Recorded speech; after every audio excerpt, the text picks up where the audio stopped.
안녕하세요. 주돈입니다. 3월 7일 방송 시작하겠습니다. 오늘도 장이 술술술술 흘러 내렸습니다. 굉장히 안 좋죠. 항상 확인하시라는 거, 환율하고 원자재 꼭 확인을 하셔야 됩니다. 원자재 가격, 특히 기름 가격이 어마어마하게 올랐죠. 120불을 뚫고 나가는 것 같습니다. 이따가 차트를 보면서 자세히 말씀드리고요. 어, 중국 경제 성장률 목표치가 5.5%를 제시했대요. 저는 5%인 줄 알았더니 5.5%네요. 전문가들은 어려울 것이다. 중국 경제가 어렵다. 우리는 이거를 이해를 해야 됩니다. 그리고 우크라이나 협상단이요. 나토 가입을 포기할 수도 있다. 요게 무엇인지 잠깐 보고 넘어가도록 하겠습니다. 요 기사 때문에 제가 오늘 곧버스를 정리를 했습니다.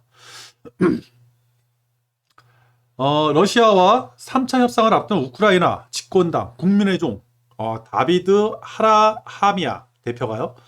나토의 가입을 포기할 수도 있다는 입장을 내비쳤다. 5일이에요. 폭스뉴스하고 인터뷰를 했습니다. 우크라이나는 비나토 모델을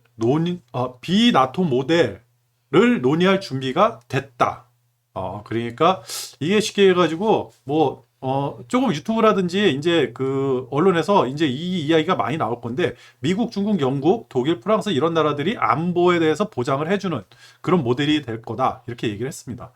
근데 가장 중요한 거는요 바로 이거예요.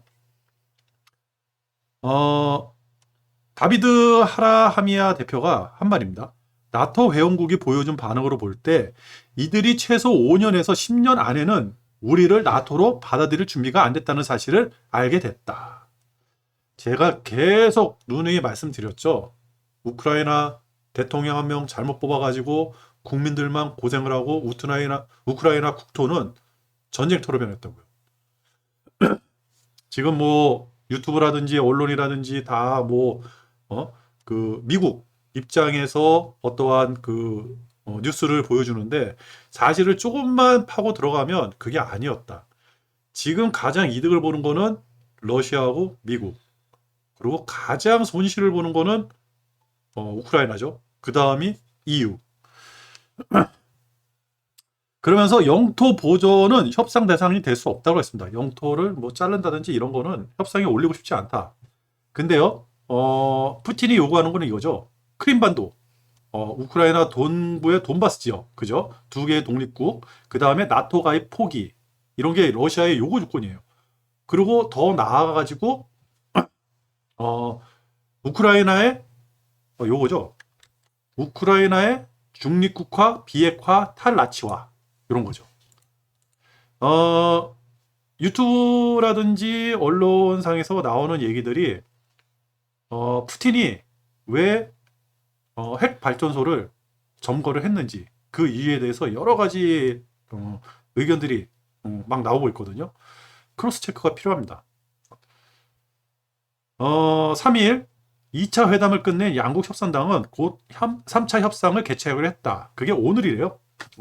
3차 협상일은 7일로 보고 있다. 하라하미아 대표는 민간인을 비롯해 매일 많은 사람이 죽는 마당에 우리가 신속한 일을 진행하고 있다고는 못하겠다. 솔직히 어렵다. 그렇지만 약간의 진전도 있다. 그렇죠. 지금 러시아 푸틴이 일단은 우크라이나를 공격을 하고 나서 굉장히 몰매를 맞죠. 전 세계에서 진짜 그 악의 축 같은 그런 공격을 받고 있는데 그래서 푸틴도 어떻게 보면 여기서 출구 전략을 찾아야 돼요. 빠져나올 생각을 해야 되는데 이게 바로 그 해답이 아닐까. 이것부터 시작이 되지 않을까. 이 뉴스가 굉장히 중요하다고 생각합니다. 저는. 그리고 또 하나의 뉴스가 있습니다. 제가 곧버스를 정리한 이유. 그거는 좀 이따 말씀드리고요. 일단은 우크라이나부터 한번 보죠. 뉴스를 보면요. 미국 월가 은행들 폭락한 러시아 채권을 줍줍했더니 탐욕으로 비판을 받았다. 그죠? 이 뉴스 많이 보셨을 겁니다. 이 돈에는 장사 없습니다. 네. 아무리 우크라이나가 전 세계에 공격을 받고 한다 그래도 돈이잖아요. 채권이 폭락을 했다? 그러면 싼 가격에 무조건 매수를 해야죠. 이게 월가의 전략입니다. 월가의 상업은행들의 전략이에요. 유가가 많이 뛰고 있다. 휘발유가 2,100원을 찍었다. 그죠? 이런 뉴스가 어제 나왔고요. 그 다음에 유럽 EU 그 국가들이 이제 가스가 그죠? 러시아에서 보내주는 가스가 이게 이제 그 위험하다고 해야 되나? 그 불안한 거죠. 그래서 예전에 세워뒀던 석탄 발전소들 다시 가동을 해야 되지 않을까? 이렇게 해가지고 석탄 발전소에 대해서 석탄에 대해서 얘기가 나오는 중에 석탄 가격은요 14년 만에 최고치를 찍었답니다. 원자재 가격은요 다 뛰었어요. 우리가 그 전에 꼭 명심해야 될 단어가 있다 그랬죠. 인플레이션 그리고 스태그플레이션. 석탄이 14년의 최고치다. 스태그플레이션. 그죠? 러시아 경제 충격으로 1998년도 금융위기에는 못 미친다. 그죠? 제가 이제 그 러시아 경제 제재를 할 때, 이 정도까지?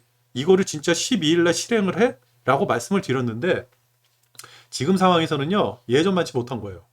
그리고 러시아가 또 이제 금융이라든지 이 전쟁을 대비해가지고 충분히 대비를 해놨다라는 내용이 여기에 있습니다.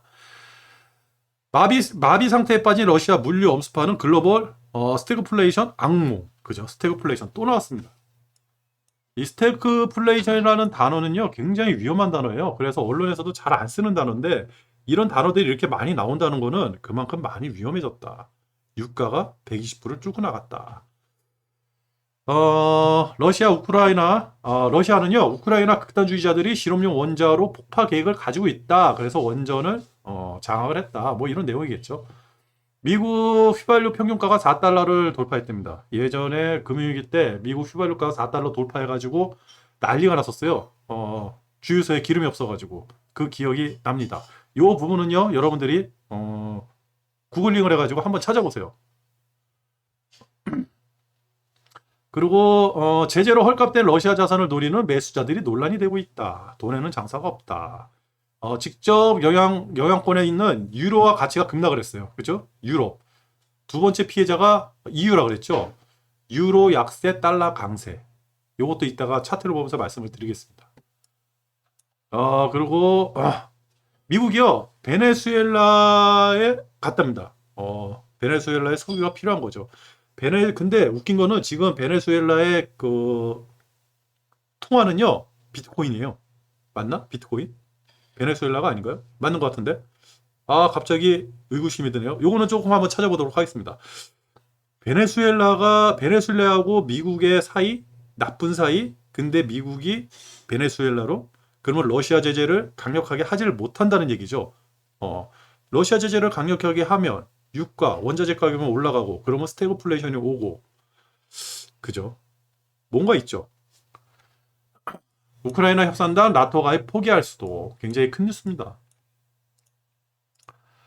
그리고 금리 인상 부분이에요. 금리 인상 부분이 나오는데 어제 기사에서는요. 뉴욕 증시 긴축 속도 좌우할 2월 CPI 물가죠. 10일 날 발표를 하거든요.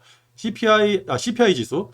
CPI 지수가 10일 날 발표를 하는데 요 지표가 바로 긴축 속도를 좌우할 2월의 지표라고 나옵니다. 그리고 금리 선물 시장에서요. 5월 50bp 인상론이 솔솔 나오고 있답니다. 이게 언제 이 기사가 저기 이슈화 됐냐면요. 사실은 그 파월이 2일 날 그 의회에서 연설을 하면서 지금 우크라이나 사태라든지 이런 것 때문에 25bp 정도는 인상을 해야 될 것 같습니다. 라고 해가지고 안도의 한숨을 내쉬고 주가는 폭등, 그 다음날 폭락. 근데 왜 폭락한 이유 중에 하나가 이게 아닌가 생각을 하는 겁니다. 왜?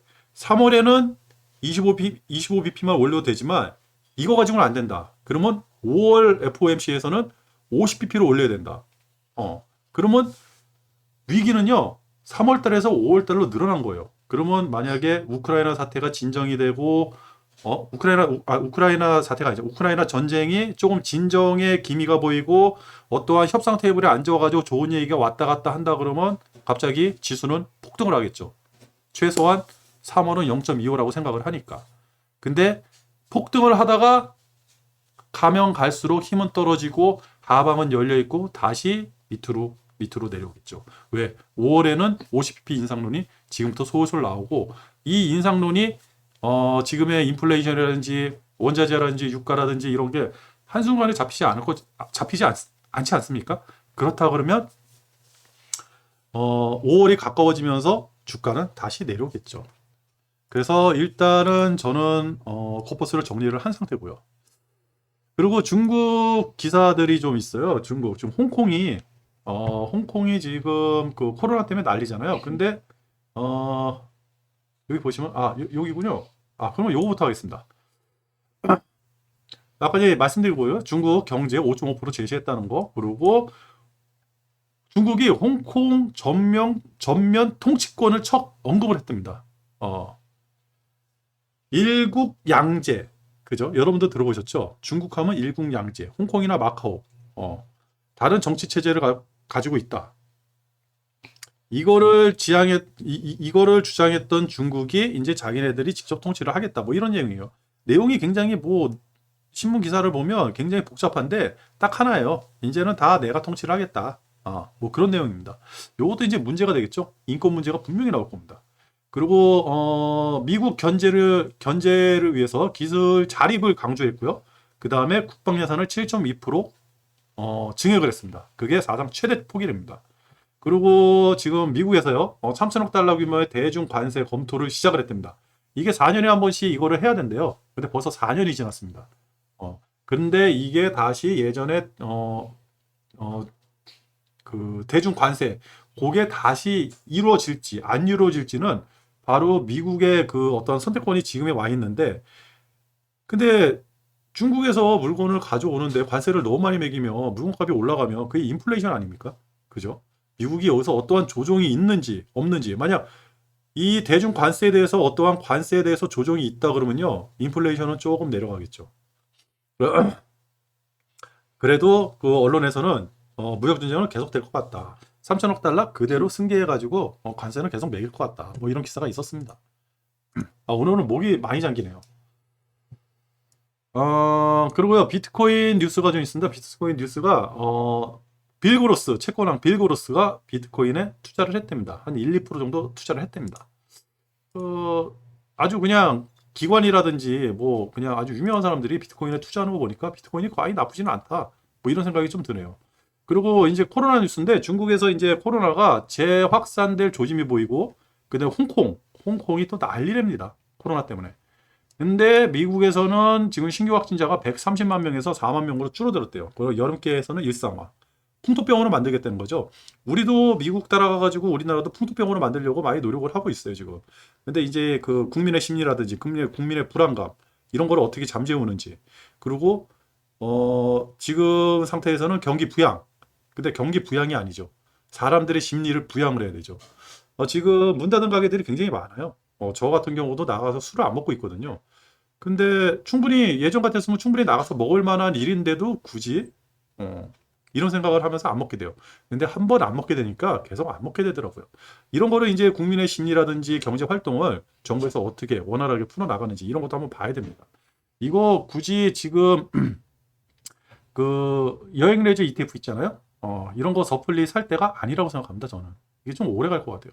그리고 오미크론은 끝이 아니다. 스텔스 오미크론이 곧 우세종이 될 것이다. 이런 뉴스가 있습니다. 요거는 한번 추적을 해보도록 하겠습니다. 그리고 지표를 좀 보고요. 지표를 보기 전에 항상 말씀드리지만 지금은 주식을 살 때는 아닙니다. 그렇다고 팔 때도 아니고 레버리지 할 때는 더더욱 아니죠. 주식을 살 때도 아니고 레버리지 할 때도 아니고 지금은 고버스에 투자할 때고, 단기적으로 상승을 한다 그래도 장기적으로는 고버스가 맞지 않을까. 금리 상승 이거 그냥 흘러 지나가는 그런 이슈가 아닙니다. 앞으로 1년이 됐든 3년이 됐든 5년이 됐든 지금 금리 상승 때문에 일어나는 어떠한 그 이야기들, 나비 효과들 이런 게 분명히 내년부터 내후년부터 분명히 일어날 겁니다. 그때 가서는요, 이야기가 어떻게 전개될지 저도 잘 모릅니다. 근데 대비는 해야죠. 왜? 우리는 주식을 대응해서 투자하니까. 그게 추세 투자자 아닙니까? 그리고 잠깐 여기에 이제 초대 손님이 있어요. 달팽이님. 인사하시죠. 안녕하세요. 달팽이입니다. 네, 달팽이님은 중학교 3학년, 네. 그죠? 엊그저께 노래를 불렀죠? 아, 네. 아, 달팽이님한테 그 질문을 한 가지 하려고 그래요. 네. 어떤 질문이냐면, 우크라이나 전쟁에 대해서 어떤 시선으로, 어떤 관점으로 보고 있는지 한번 짧게 얘기해 주세요. 솔직히 저는 지금 21세기잖아요? 네, 근데 중동도 아니고 아프리카도 아니고 상대적으로 많이 선진화된 유럽에서 네네. 전쟁이 났다는 것 자체가 믿기지가 않아요. 그렇죠. 그래서 살짝 그런 생각도 있어요. 그러면 우리나라도 전쟁이 날 수도 있겠구나. 그렇죠. 러시아도 났는데. 그렇죠. 그렇죠. 그리고 러시아는 특히 2차 세계대전이나 전쟁을 많이 참여를 했잖아요. 그로 그렇죠. 인해서 피해도 많이 받고. 음흠, 근데도 또 모든 위험을 감수하고 왜 무력 전쟁을 택했을까? 음흠. 외교적인 정책이 아니라. 그렇죠. 그게 그렇죠. 참 의아한 부분인 것 같아요. 예. 그러면 전쟁이 일어나기 전에 외교적으로 충분히 해결을 해야 되는데, 네. 그거를, 우크라이나는 그걸 지금 못했다고 생각하시는 건가요? 어, 네. 아무래도 좀 정부의 무능력함이 어느 정도 가미되어 있지 않았을까 하는 생각이 음, 있습니다. 중학교 3학년 치고는 꽤 내용이 네. 알차네요. 아, 준비 많이 했어요. 네. 알겠습니다. 우크라이나가 지금 전쟁이 일어났어요. 근데 저도 그 생각을 하거든요. 전쟁이 안 일어났으면 좋은데, 음, 일어나면 그 나라, 전쟁이 일어난 우크라이나 국민들의 그 피해는 어마어마해요. 그렇죠. 가족이 죽을 수도 있고, 나의 친구가 죽을 수도 있고, 내가 살던 집이 불타서 없어질 수도 있고, 그게 유튜브라든지 이런 데서 많이 나오잖아요. 네. 우리나라도 이런 거를 방지하기 위해서는 대통령 잘 뽑아야 돼요. 코미디언 뽑아서 그런 것 같아요, 저는. 젤렌스키는 코미디언이다. 음, 그리고 이제 와가지고 조금 뉴스라든지 유튜브라든지 이런 거를 보다 보니까 젤렌스키의 그동안의 행적 이런 게 나오거든요. 아, 정치적이지 못했어요. 아, 너무 급진적으로 나토라든지 EU 쪽에 EU에 가입을 하고 나토에 가입을 해가지고 어, 자국의 이익을 위해서 그쪽으로 가입을 하는 게 좋다고 생각을 했는데 너무 급진적으로 나가다 보니까 그 러시아가 가만히 안 있었던 것 같아요. 음, 차라리 EU라든지 나토에 가입하는 거 못지않게 러시아하고도 충분히 대화를 하고 중간에서 양다리 외교를 하고 우리나라도 이제 미국하고 중국이라는 거대 그 이 도둑놈 같은 음, 하나는 사자 하나는 호랭이 뭐 이렇게 비유를 할까요? 중간에 딱 껴있는 토끼 같은 입장이에요. 그쵸. 그죠? 그래서 이 외교를 어떻게 잘하느냐에 따라 가지고 꿀만 빨아먹을 수도 있고, 그죠? 우리의 모든 거를 다 내줘가지고 우리나라가 전쟁터가 될 수도 있고, 그죠? 그렇죠. 우크라이나처럼 진짜 정치인은 잘 뽑아야 된다고 생각합니다. 네. 제가 아직은 선거권이 없지만 네, 선거권을 얻게 될 그 훗날 음, 열심히 한 표를 투표하도록 하겠습니다. 알겠습니다. 감사합니다. 감사합니다. 지금까지 달팽이님이었습니다. 그리고요, 차트를 보면서 그 말씀을 드리도록 할게요. 원달러 환율이 1227원. 요게 지금 15시, 16시, 17시에, 17시죠? 18시에. 6시죠, 6시. 저녁 6시에 캡처한 사진이에요. 1227원. 1210원이 넘어가면 굉장히 위험하다고 했죠? 1227원이면 굉장히 위험한 겁니다. 이거 지금 외환당국에서도 방어가 안 되는 수준까지 올라온 거예요. 그냥 차트 쭉 안 좋다. 그죠? 달러 지수. 그죠? 유로화 폭락, 그 다음에 유로화 약세, 달러 강세. 그러면 EU는 안 좋다. 쭉. 미국은 좋다. EU는 안 좋다. 니케이 지수예요. 제가 요거를 보여드리는 이유가 바로 이겁니다. 쭉. 우리나라가 상대적으로 견고하게 버티고 있거든요. 왜 버티는 걸까요? 차라리 조정을 받으려고 하면 좀 확실하게 받고 나서 반등 구간을 노리는 게 나은데 그렇지 않아요. 오늘만 해도 1조, 2조, 3조 5천억, 대략 한 3조 5천억 정도 매도가 이루어졌는데, 그거를 개미들이 다 받았더라고요.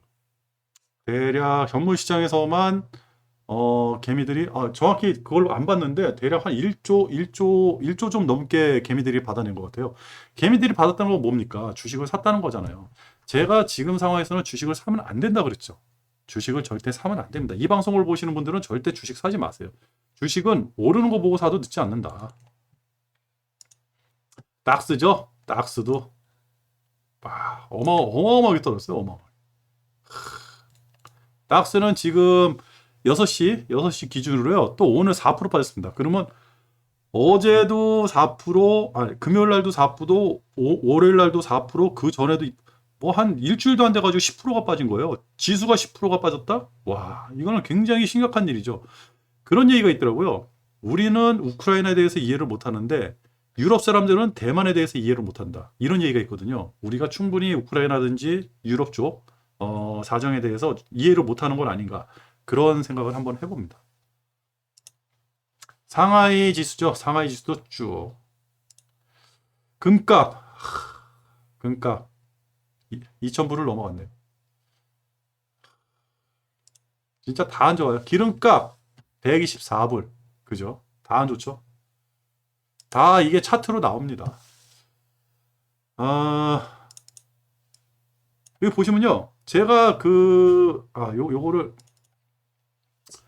제가 이게 코스피 200 차트고 요 뒤에 코스피 50 차트를 같이 만들어 놨거든요. 제가 그것만 한번 보여드릴게요.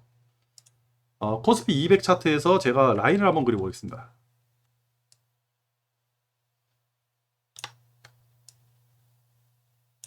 그죠? 오늘은 전저점을 아직 안 깼죠. 전저점이 여기니까. 아직 안 깼죠. 그러면 코스피 50 차트를 한번 볼게요. 코스피 50 차트. 코스피 50에서는 전저가 깨졌거든요. 그죠? 전저가 깨졌습니다. 아이고. 코스피 200보다는 코스피 50이 대형주고 지수에 영향을 주는 종목들이고, 그렇다 그러면 코스피 200 개미들이 산 종목보다는 외국인들 기관들이 파는 종목 대형주겠죠. 대형주들이 상대적으로 많이 빠졌다. 그러면 장은 앞으로 안 좋아질 것이다. 제가 이제 요 그래프를 가지고 전에 이제 라인을 그리면서 말씀을 드렸었어요. 이렇게 한번 그리고 이렇게 한번 그리고 이렇게 한번 그렸습니다. 딱 해가지고 여기서 이렇게 빠져서 올라갈 것인지, 그죠? 그냥 올라가서 찍고 올라갈 것인지, 쭉 가다가 빠질 것인지, 여러 가지 안이 있다 그랬죠. 그냥 빠져버렸네요. 내일 만약 빠진다 그러면 저는 고퍼스를 정리할 입장에서 따라 붙지는 않을 것 같아요. 뉴스를 보고 확인을 한 다음에 따라 붙을 것 같은데, 내일 만약 빠진다 그러면요, 조만간에 지금 하락한 것보다 더 큰 하락이 있을 가능성이 높다. 왜냐? 우리 지금 지표는 상대적으로 안 빠졌다 그랬죠? 요것만 확인하세요. 내려오다가 한 바퀴, 두 바퀴. 그죠? 요렇게.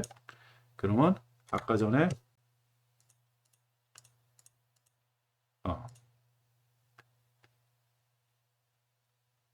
그죠? 니케이부터 쭉, 그죠? 쭉. 요거는 독일은 이게 좀 가파르죠. 가파르게 쭉. 그리고 상하이도 한 바퀴, 두 바퀴 쭉. 그죠? 상하이는 양해가 있어가지고 주가가 상대적으로 견조했어요. 그리고 지금은 상하이 같은 경우는, 중국 같은 경우는 금리를 푸는 입장이고, 우리가 왜 이렇게 견조할까요? 그죠? 나스닥 한번 볼까요? 나스닥. 나스닥 캡처를 안 했네요. 나스닥 캡처를 안 했네요. 나스닥 차트가 금요일날 봐가지고 나스닥 차트를 캡처를 안 했습니다. 그러니까 지금 만약에 장이 상승을 원해가지고 주식을 사시는 분들이라든지 레버리지를 사시는 분들은 지금이 아니라 요 지표가 상승하는 걸 보고 사도 늦지를 않는다. 최소한 21선 위에 올라가는 거, 조정받고 올라가는 거 보고 사도 늦지 않는다. 아까 전에 그 두 가지 안이 있었잖아요. 그 3월 FOMC 회의에서는 0.25%. 근데 금리 선물 시장에서는 5월 달에 50bp를 예상하고 있다. 그죠? 그러면 일단은 금리 상승은 5월 달로 넘어갔습니다. 그리고 또 하나, 3차 협상에서 우크라이나 대표가 그런 얘기를 했죠. 나토, 쟤네들이 날 도와주질 않는다. 이제 우리 믿을 건 없다. 빨리 협상을 해가지고 우리 자국민들을 구해야 된다. 그죠? 그러면 빠른 시간 내에 협상이 이루어질 거예요. 협상이 이루어지면 순식간에 안정화될 수가 있거든요. 갑자기 호재로 돌변해가지고 그때 주가는 폭등을 할 수가 있습니다. 그 위험성이 지금 여기 잔재하고 있는 거예요. 만약에 주식을 산다 그러면 그 뉴스가 나오고 나서 사도 늦지를 않는다는 거죠. 근데 그 뉴스가 나올지 안 나올지는 신만이 알겠죠. 흐지부지 돼가지고 또 일주일이 흐른다? 그러면 쭉 계속 흘러내려가죠. 오늘 방송 여기서 마치도록 하겠습니다. 끝!